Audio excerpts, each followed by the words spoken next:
I'm Guildmaster Dan, and welcome to the Fourth Wall. You know, sometimes player characters disagree. Sometimes they get in rivalries, sometimes they have opposing alignments, and other times they just plain hate each other, or one does something that makes the other one hate them, and it comes to fisticuffs, or and more often than not, stabby stabs. So, what do you do when that happens?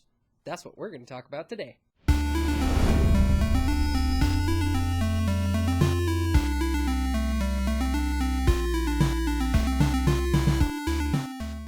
Now, some game masters will flat out come out and say that this is to be prevented at all costs, that PCs killing PCs, or really inter-party conflict at all, is inherently negative. All it does is cause hurt feelings, cycles of aggression, bullying, and just generally ruins the atmosphere of a game.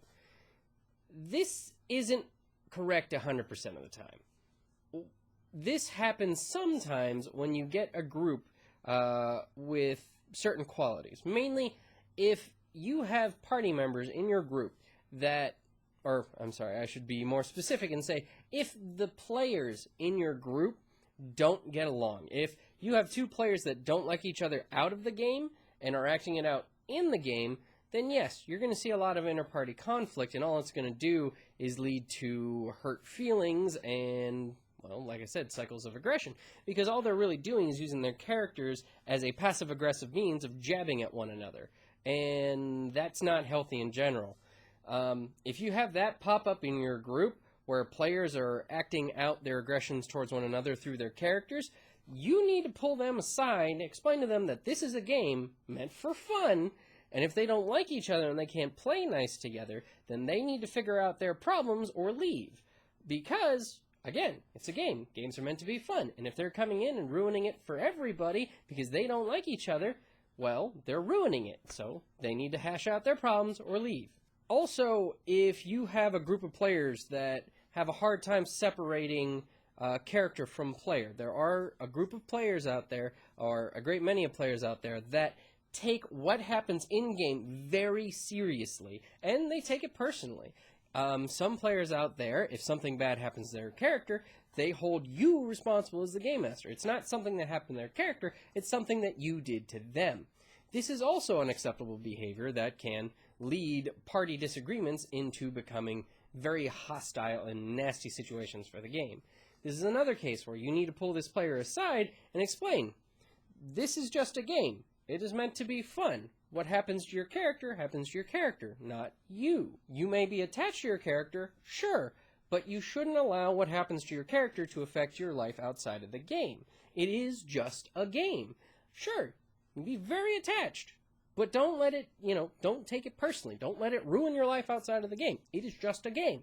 Now, I have found in my experience that these two situations of players not getting along and players taking what happens to their characters personally, I find those two instances to be the main cause of inter-party conflict going south.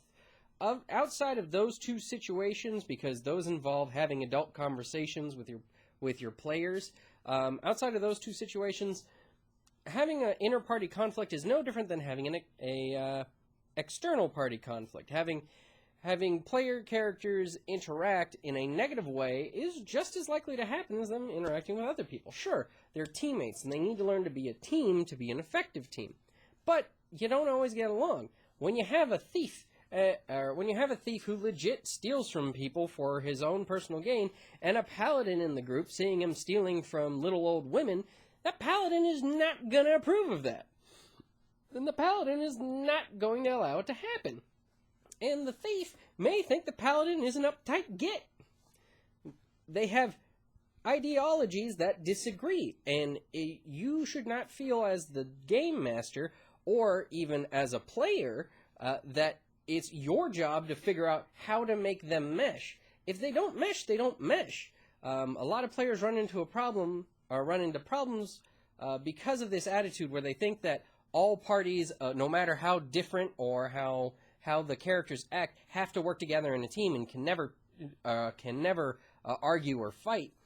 They run into situations where you get a player who's not taking the game as seriously as everyone else, and makes a jackass in the group. And his character, picks fights with other players and, stronger enemies than the party can handle, goes out and just generally causes trouble for the group. Generally, the character acts like a jackass where no sane person would want to be around them. And the other party, or the other PCs, just like their players, just kind of grit their teeth and go along with it because they think that that characters can't fight, because if they do, then, the party's just going to ruin itself. No. In-game, if your characters are acting accordingly to their motivations and their ideologies, there is nothing wrong with your characters interacting negatively or fighting. In this case, in the example of the jackass character, it's real simple. The party goes to a town, they stay in an inn, and then they leave that character there. Whether they flat out tell them, you're not adventuring with us anymore. You're a jackass, you get us into trouble, and we keep fighting. We don't want you around us. Whether it's that, or even just up and leaving. That player obviously cannot continue playing that character, and has to make a new character. If the player is playing that character just according to the character, then, that's something that can naturally happen. They should know ahead of time that character could end up dead or left behind. If the player does not understand, if the player is the one that is acting out jackass behavior through their character, then the player is the one with the problem, and the party needs to have the group needs to have an adult conversation with that character, or more specifically, maybe a member of one of the party members and the game master have a conversation with that person. The main thing to remember here is you're role-playing a character. Just because you're role-playing a character doesn't mean that they're always going to get along. Absolutely not. That would be insane to expect a lawful evil character and a lawful good character that are traveling around in the same party, one that believes in slavery and the other one that believes in freedom, expect them to get along. Especially when you're in a situation where you have to make decisions about, okay, do we take these enemies prisoner, or do we torture them for information and then murder them right after we get what we want? Those are two opposing ideologies, and they're not going to mesh, nor should they have to. It is unreasonable to expect your players to have to force their characters to get along. It's not reasonable for the characters, and it's not reasonable for the players.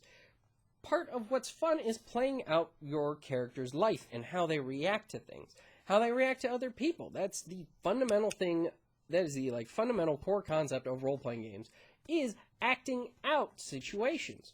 And inter-party conflict is a thing that's going to happen. It doesn't always have to lead to, death. You can have two characters have an argument, disagree with one another. It might even come to them punching one another.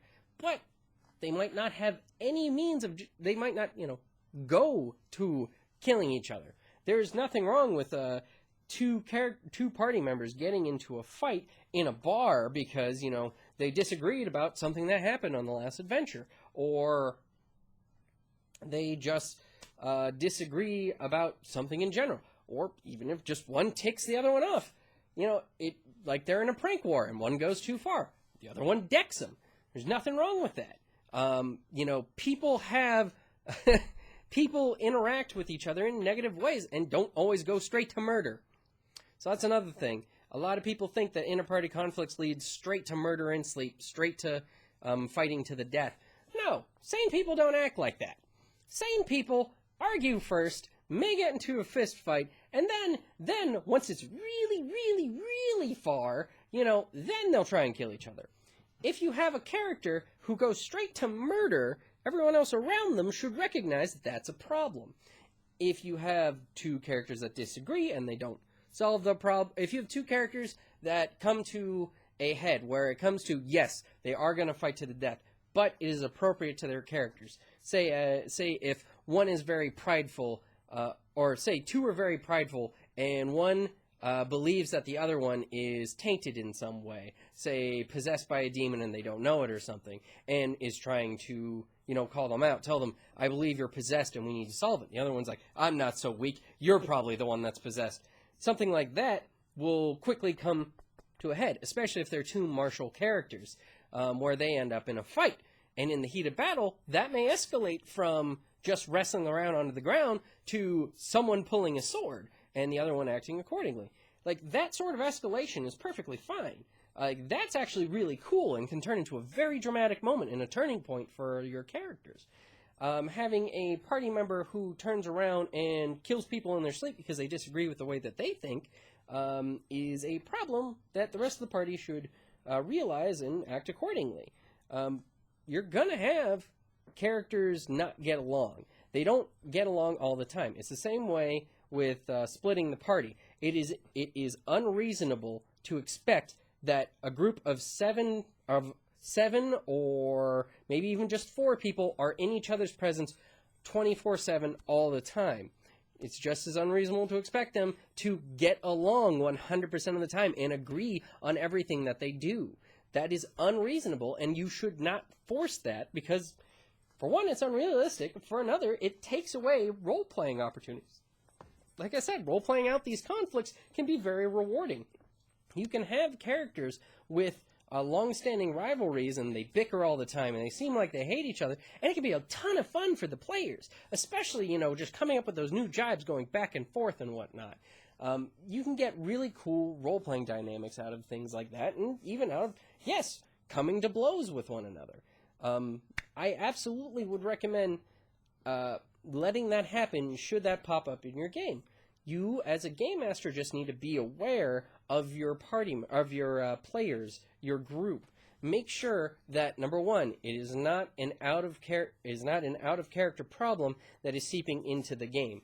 If that is the case, do not allow it to happen before you address that out of game problem. If you have a disruptive player who is using their character to disrupt the game, then again, you need to step aside with that player and have an adult conversation with him or her. You need to be aware of your group.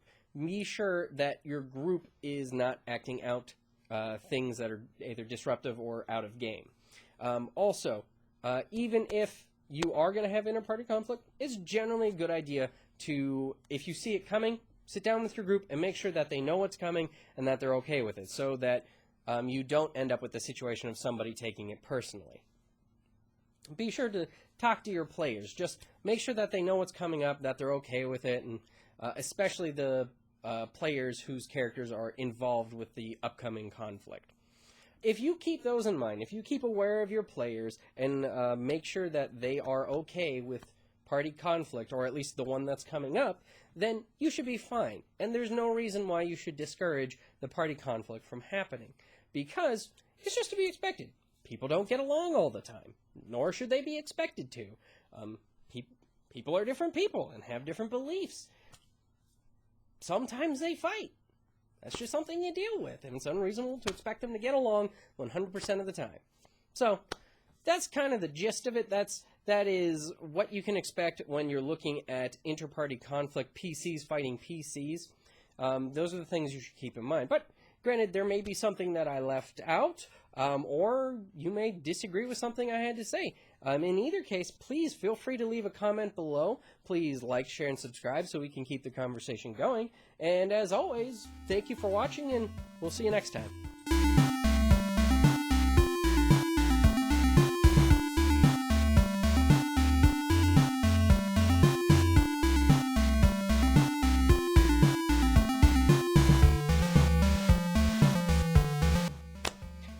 I'm Guildmaster Dan, and welcome to the Fourth Wall. Today, I'm going to scratch my nose. Scratch.